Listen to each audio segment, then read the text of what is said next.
Hello student, आज जो हम टॉपिक करने जा रहे हैं उसका शीर्षक है मानकीकरण चिन्ह।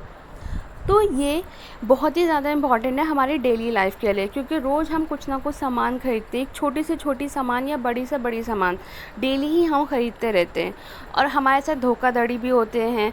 तो हम उन धोखाधड़ी से कैसे बच सकते हैं, तो इसके लिए भारत सरकार ने बहुत सारे चिन्ह बनाए हैं ताकि हम कोई भी सामान खरीदें तो उसमें वो चिन्ह देख लें और हम समझ जाए कि वो सामान प्योर है, उसमें कोई मिलावट नहीं है और हमारे लिए अच्छा है। तो जो पहला चिन्ह है वो ISI है। ISI किन पदार्थों में होता है? ISI खाद्य पदार्थों में होता है, विद्युत उपकरण में होता है, घरेलू उपकरणों में होता है। तो खाद्य पदार्थ जितने भी खाने पीने की चीज़ होती है, नमक हो गया, बिस्किट, पाउडर, दूध इत्यादि। विद्युत उपकरण यानी कि इलेक्ट्रिसिटी के सामान। तो इलेक्ट्रिसिटी के सामान कौन से होते हैं? इस्त्री, पंखा, रेगुलेटर इत्यादि। और जो हमारे घरेलू उपकरण होते हैं जो हम अपने घरों में उपयोग करते हैं, तो चाहे वो गीजर हो गया, प्रेशर कुकर हो गया, बर्तन के सामान जितने होते हैं ISI मार्क होता है। ठीक है, और ये ISI का चिन्ह है।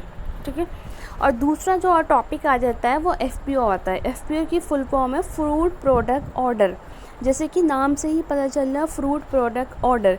जितने भी फ्रूट यानी कि फल और सब्जियों के प्रोडक्ट होते हैं उन सबों में FPO होता है। तो फल और सब्जियों के प्रोडक्ट क्या हो गए? अचार हो गई, चटनी हो गई, जैम हो गई, जेली हो गई, जूसेस हो गए। तो हमें एक प्योर सामान मिले फल और सब्जियों का, उसके लिए FPO मार्क होता है और ये FPO का चिन्ह है। ठीक है, अब हम नेक्स्ट टॉपिक करते हैं। नेक्स्ट है हमारा एग मार्क। एग मार्क में जो AG होता है वो AG यहाँ पर बना हुआ है। AG का मतलब होता है एग्रीकल्चर यानी कि कृषि।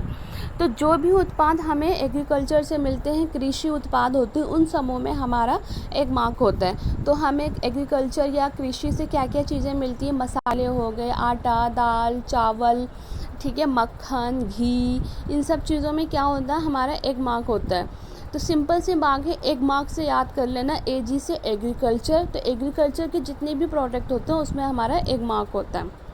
नेक्स्ट है हमारा वूल मार्क। वूल मार्क या ऊनी मार्क।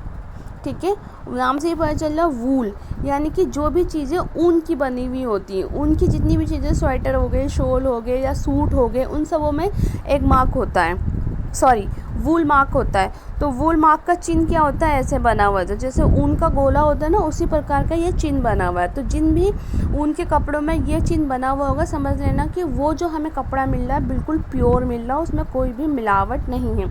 लास्ट एंड इम्पॉर्टेंट है इको मार्क। आजकल हम देख रहे हैं कि बहुत ज़्यादा पॉल्यूशन हो रहा है। ठीक है, लोग अपने घरों से कूड़ा निकाल के बाहर फेंक देते हैं। ठीक है, पॉल्यूशन की मात्रा दिन ब दिन बढ़ती जा रही है। तो पिछले कुछ सालों से इको मार्क का भी बहुत ज़्यादा चलन हो रहा है। तो इको मार्क उन सामानों में होता है जिनको हम रिसाइकल कर सकते हैं, मतलब उसको हम बार बार उपयोग में ला सकते हैं। जैसे कि कागज़ और जूट के बने हुए सामान हो गए।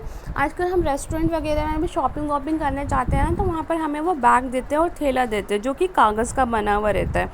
और अब तो प्लास्टिक वैसे भी बैंड हो गई, मना हो गया है। तो प्लास्टिक तो मना ही हो गया क्योंकि पॉल्यूशन की मात्रा बढ़ती जा रही है। प्लास्टिक के सामानों में भी इको मार्क होता है। वो इसलिए होता है क्योंकि हम प्लास्टिक को भी रिसाइकल करके उसके नए नए प्रोडक्ट बनाते रहते हैं। तो मैं आशा करती हूँ ये हमने कुछ हमने मानकीकरण चिन्ह के बारे में पढ़ा है जो हमारी डेली लाइफ में यूज़ होते हैं और ये बहुत ही इम्पॉर्टेंट है।